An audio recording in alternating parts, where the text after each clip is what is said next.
O Motor Driver traz hoje o Fiat Argo Trekking, a nova versão do hatch com aquela roupagem já conhecida aventureira da Fiat. Mas será que esse carro é só adesivo? Bom, isso é o que a gente vai descobrir. Então já aproveita para deixar o seu like e se você ainda não for inscrito no Motor Driver, inscreva-se. Toda sexta-feira tem vídeo novo para você, sempre às 11 horas da manhã. Curta também as nossas redes sociais, no Facebook e no Instagram, @MotorDriverBR.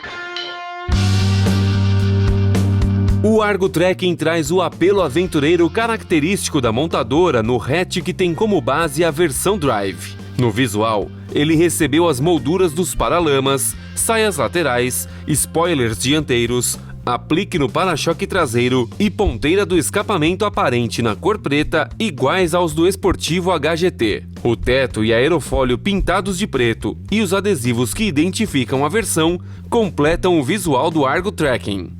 Na cor vermelho Monte Carlo e com os dois únicos opcionais disponíveis, que são rodas de liga leve e câmera de ré, o Argo Trekking custa no site da montadora R$ 63.150. O motor do Argo é o já conhecido 1.3 Firefly, que gera até 109 cavalos de potência e 14,2 kgfm de torque abastecido com etanol. E a transmissão é sempre a manual de 5 velocidades. Para este modelo em específico, não há opção automática no momento. O consumo declarado pela montadora do Argo Trekking 1.3 é de 8,5 km por litro em trajeto urbano e 9,6 km por litro em trajeto rodoviário, abastecido com etanol. Na gasolina, o consumo é de 12,1 km por litro na cidade e 13,5 km por litro na rodovia.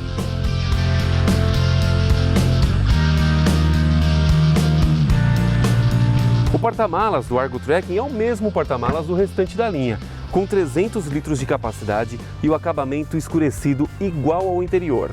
O step fica dentro do compartimento e tem rodas de 14 polegadas de aço.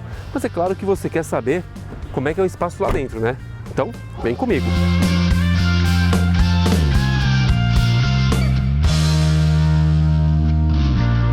O Argo Trekking tem os mesmos 2,52 m de entre-eixo que o restante da linha. Então isso significa que eu, com meus 1,90 m e o banco dianteiro ajustado para mim, fico muito bem confortável. A minha cabeça fica próximo de pegar no teto, mas também, né, por causa do meu tamanho.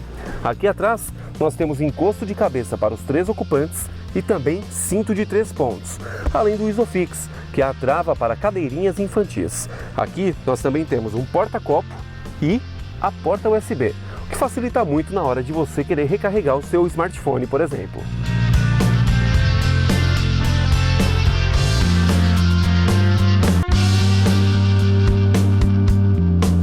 O interior do Fiat Argo sempre foi muito elogiado pela crítica especializada e aqui no Trekking não é diferente. Os acabamentos são bem feitos, os arremates são corretos. Nós temos aqui, apesar do plástico rígido, diferenças de texturas e cores. Por exemplo, no Argo Drive, essa barra aqui é prata. Aqui no Trekking ela é escurecida e no HGT ela é vermelha. Isso dá um tom de esportividade para o carro e também diferencia as versões. Aqui no Trekking, as saídas de ar são cromadas, o que confere um pouco mais de requinte no interior e capricho também por parte da montadora. E aqui nós temos a central multimídia de 7 polegadas e o Connect, que tem espelhamento de smartphones Android Auto e Apple CarPlay. Mas a grande diferença aqui dentro do Argo Trekking está nos bancos, que tem um tecido diferenciado, parece ser mais resistente, além do bordado Trekking aqui no encosto e também o teto totalmente escurecido, o que dá um ar de muito mais esportividade e também de conforto. O volante permanece o mesmo, já conhecido do Argo nas versões Drive, e o logotipo da Fiat escurecido aqui.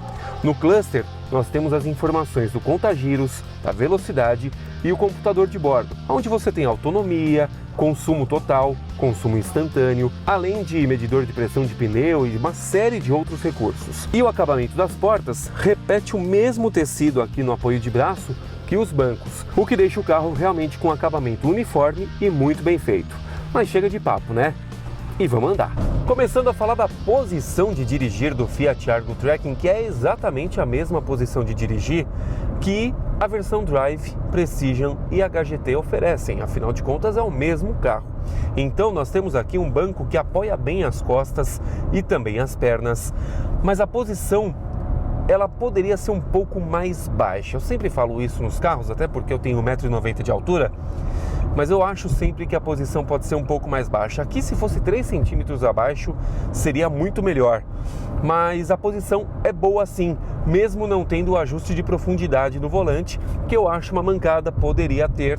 Afinal de contas, é uma versão que remete à aventura, uma versão mais refinada do Argo, poderia sim ter o ajuste de profundidade do volante, ficaria muito melhor para você encontrar uma boa posição para guiar. Mas de longe o carro é muito bom na posição de dirigir.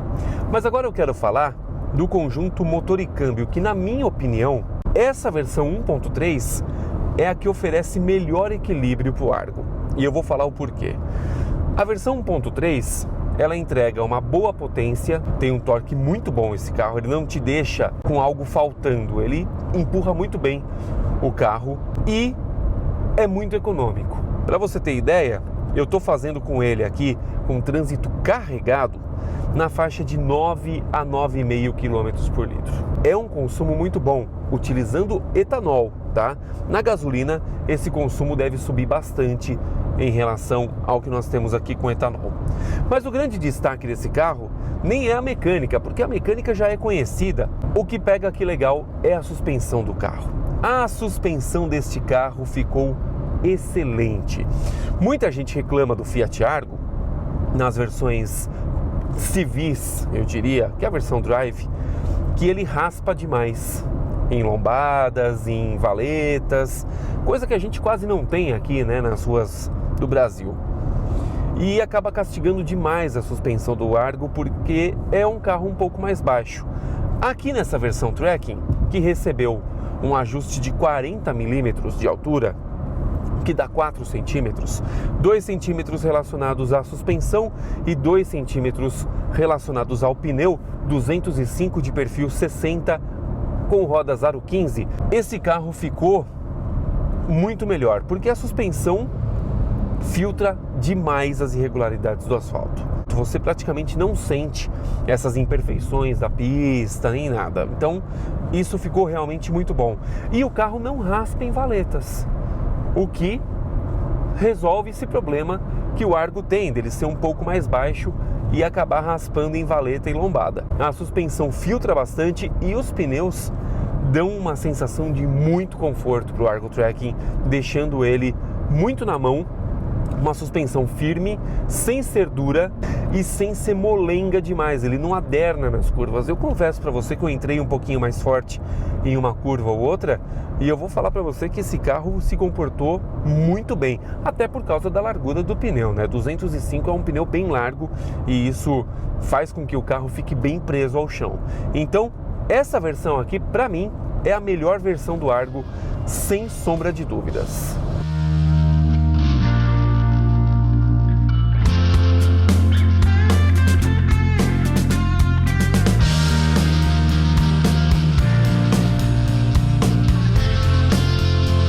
O Argo Trekking vem para brigar em um segmento onde o estilo fala mais alto e trazer um estilo aventureiro que já é consagrado pela Fiat. Curtiu o vídeo? Então deixa o seu like e se você ainda não é inscrito no Motor Driver, inscreva-se. Toda sexta-feira tem vídeo novo para você, sempre às 11 horas da manhã. Curta também as nossas redes sociais, no Facebook e no Instagram, @MotorDriverBR. Um grande abraço e até o próximo vídeo.